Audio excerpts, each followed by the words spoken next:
Jared Polin, phronosphoto.com, and this is a preview of the brand new Nikon 70-200 2.8 VR S2 lens. So you might be saying to yourself, why are they already coming out with a new version of the 70-200? And I'm here to tell you that it's been 6 years since the original 70-200 came out for the Z mount. Salty!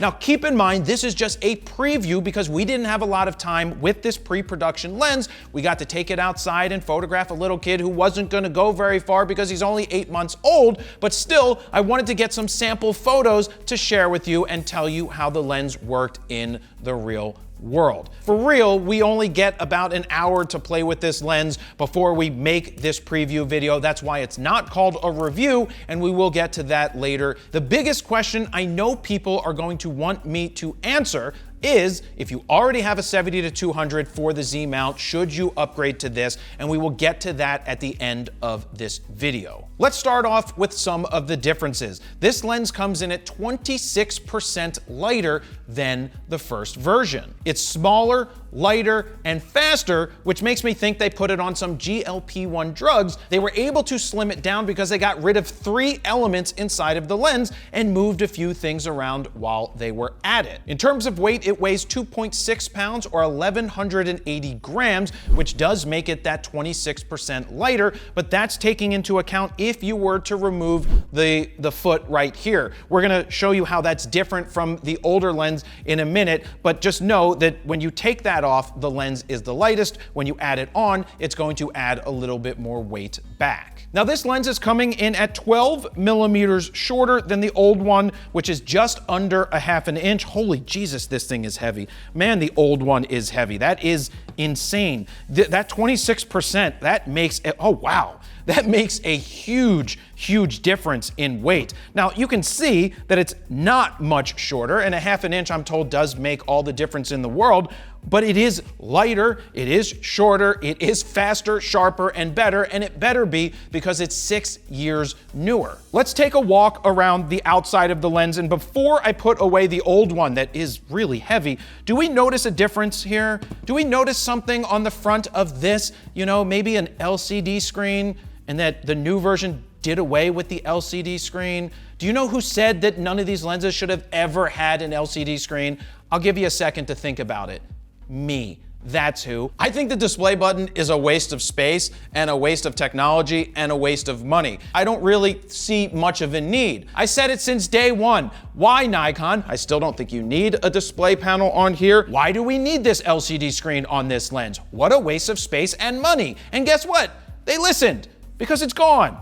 So we're gonna put this down below where it belongs. It's still a good lens, but it is absolutely much heavier. So let's take a walk around the outside of the lens. You have a ton of custom function buttons that go all the way around the lens. You've got 2 rows of them. Now, you do not have an aperture ring, and I don't care about aperture rings at this point, but if you do care about the aperture ring, the custom command dial has moved. It's now no longer at the bottom of the lens, it's moved up to here, and Nikon has been gracious enough to put a click or no click on here for this ring. So if you want to make it feel like you have an aperture ring, you now have the ability to click it, listen. Oh yeah. Click it or tick it. Don't forget it.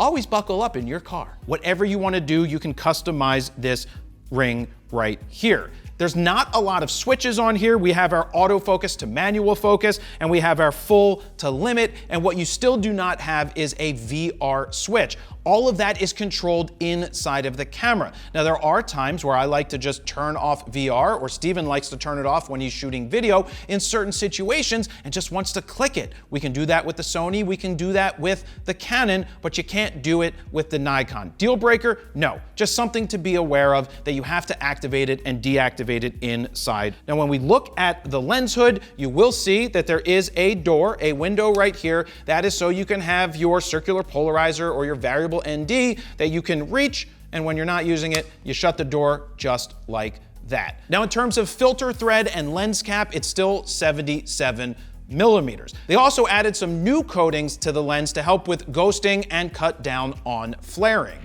Let me jump in here real quick and let you know that this video is brought to you by Squarespace. Now, I've been using Squarespace for my personal website at jaredpolin.com for well over 15 years because it's simple, easy, affordable, and I don't need to know any coding. To get your 14-day free trial, head on over to squarespace.com/FronosPhoto. If you decide that it's for you, use the code FronosPhoto at checkout to get 10% off your first order. Now, let's get back to the video. Now, here's something that changed between the two lenses is you now have an Arca-swiss plate on this lens. It's actually part of a bayonet sleeving system where in order to take it off, unlike the old lens where the foot came off, you just unscrewed this and you could take the foot off and put the foot back on in a matter of a second or less, but it is a different process altogether with the new lens. It takes some getting used to. You have to turn this switch, then pull it out. So that is separate. And then they came with this bayonet sleeve right here that you can add, which it really honestly doesn't need it, but we can line it up, press it into place, find the right area, click it in, and it's done. Now, if you want to have your Arca-swiss plate with you, you have to take this whole freaking bayonet thing with you, and that is a pain in the ass. It just takes up too much space. I prefer having the foot to take on and off and making that Arca-swiss. And it's good that they did the Arca-swiss, but I prefer having it done the old way. With that being said, I personally don't use the foot when it comes to using a 70-200. The only time I would ever use it is if I was shooting video and you just needed to lock it off. That would be the only time. So I would just leave this on at all times. So how's the zoom throw? Did they make it better than the old zoom throw? And did they change where the zoom mechanism is? The answer to that question is, Steven? No. No, they didn't. It's still all the way out at the end. It is too far out. I said this since day one where they switched it in the older lenses to go from the inside, which is just much easier, seems to be more stable, to this outside, which is further away. I don't like that fact. And in terms of the zoom throw, it does take a while to zoom all the way through with your thumb. It's not as loose as the Sony. I guess Sony gets around a little bit more, so it's a little looser. Let me show you that in action because the Sony did it so well. Their second version is incredible. Their first version of their 70-200 was garbage, and I mean absolute garbage. It was like a brick and it back focused so bad. Second version, one of the best 70-200s I've ever used. But look at this throw. Just like that. That's it. I'm literally just sitting here with my thumb. I don't even need to use my forefinger, and I go all the way through the range. The same thing with the Canon. Not as perfect as the Sony, but still, we just do this.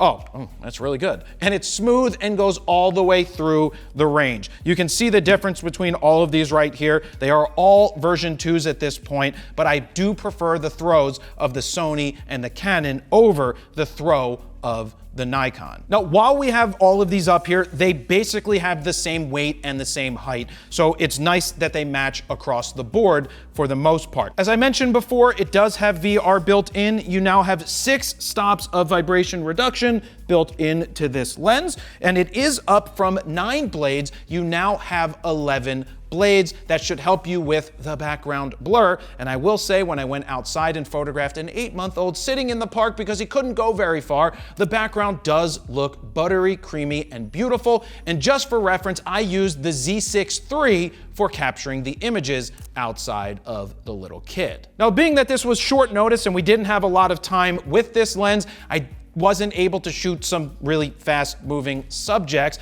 but Nikon did tell us that this lens is 3.5 times faster focusing due to the Silky Swift AF system that they've put in, and it uses voice coil motors instead of the stepping motors. And because of that, it gets 17.5 times more precise autofocus. As expected, this lens should be better than the first one that came out. Now, I know I didn't have the fast moving subject, but we threw him in a swing. We went back and forth. You can see how the autofocus stayed tracking on him. Not the most extreme example in the world, but yes, it is faster. Now, it is also 40% better at tracking while you are zooming. The original 70-200 is still a great lens, though it's heavier, and this is faster focusing, sharper, better, all around a better, newer experience. Now, the close focusedness of this lens has improved. When you're at 70 millimeters on the wide end, you can get within 1.25 feet or 38 centimeters. And on the long end at 200 millimeters, you can get within 2.63 feet or 80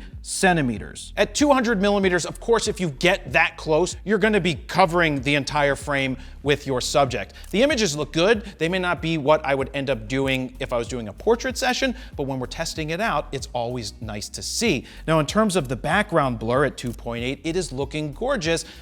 Wide open. It looks very soft, very buttery, nice separation, and that should be expected because Nikon makes fantastic lenses. Now, if you're someone who needs more reach, you can do what I would never suggest doing. You could add a teleconverter or teleconverters to this lens, just like the first version. Unlike what Canon did with their first 70 to 200, the twist turn one, talk about getting the throw really wrong.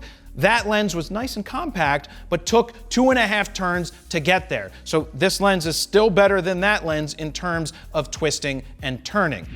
Let me jump in here real quick because I want to show you our custom Lightroom presets in action on this cute dog right here, starting with Blue's Clues, followed by Brooklyn. We've got C41, Copper Tone, which looks awesome, DeLorean, High C, Kaleidoscope, Mel Brooks, Saltwater Taffy, Thick, Tintype, and Wet Hot American Summer. And my all-time favorite from FroPack 1, with one click, we've got Skittles and it goes boom. But all new and exclusive to FroPack 4, we have 4 custom adaptive Lightroom presets called Face Enhance, Full Body Skin Enhance, Eye Only Enhance, and Background Blur. So look, if you want to speed up your raw workflow, give yourself a great starting point, or you're just tired of other people's presets sucking, as you can see, our presets do not suck. That's why we created 14 all-new custom Lightroom presets that you can check out right now at fronosphoto.com/FroPack4. While you're over there, you can play with the sliders to see the befores and the afters, and if you decide to pick them up right now, they are currently on sale. Or if you want to get the Grand Slam bundle that includes FroPack 1, 2, 3, and 4, and of course my favorite Skittles, you can save even more. Now, let's get back to the video. One of the biggest questions always becomes, how much is this lens? Was Nikon able to keep it under the $3,000 price point? The answer to that is no, but neither has anybody else, because Sony's and Canon's are both around the same price. This comes in at $3,199. Yeah, a lot more expensive than the 80 to 200 ED that I bought back in the day for $800, but a lot has changed in terms of technology. I liked using this lens. It felt very nice in the hands compared to the older version. No, I don't like the throw as much compared to Sony and Canon, and no, I don't like the placement of where the zoom ring is, but I'm happy that they got rid of that LCD screen because it was absolutely unnecessary that it was there. The question that I posed at the beginning is, if you already own the original version 1, should you upgrade to a version 2? And I always say this, if you feel that the version 1 is not holding you back or causing you to miss anything, then keep shooting with it. Don't get rid of it. If you're a full-time working professional and you demand having the best of the best with honors, sir, then sell your version 1 to someone at a very good price and take all of that money and roll it into a 6-year newer lens. That is how you continue to buy the latest and greatest. You get rid of the old one, but you get your money out of it and you put it into the new one. If you're a new photographer and you can get a great deal on an older 70 to 200 version 1, you can't go wrong. It is a great lens to have in the bag. And I know some of you are probably waiting for the sniff and wind tunnel test, and I'm not gonna do it because this is not an official review, because it is a pre-production unit. And what happens if they change the ergodynamics of this or the aerodynamics of it? The wind tunnel test would be rendered useless. It's not useless, it does have a purpose. And what if they make it smell even better than it currently does? What's it smell like? Can't tell you because this is not a real review. Do you struggle getting sharp, crisp images like these in low light situations? Well, if you said yes, I have a free guide to capturing motion in low light situations. All you need to do is go over to fronosphoto.com, look for this orange box, put your name, email address in it, hit send it, and I'm gonna send you that guide for free. I want to thank Nikon for giving us a couple of hours to play with the new lens and give you guys a preview so you could see it compared to the others across the board. If you own a version 1, will you be buying a version 2? Let me know down below. Thank you very much for watching. Jared, PolinPhotosphoto.com. See ya.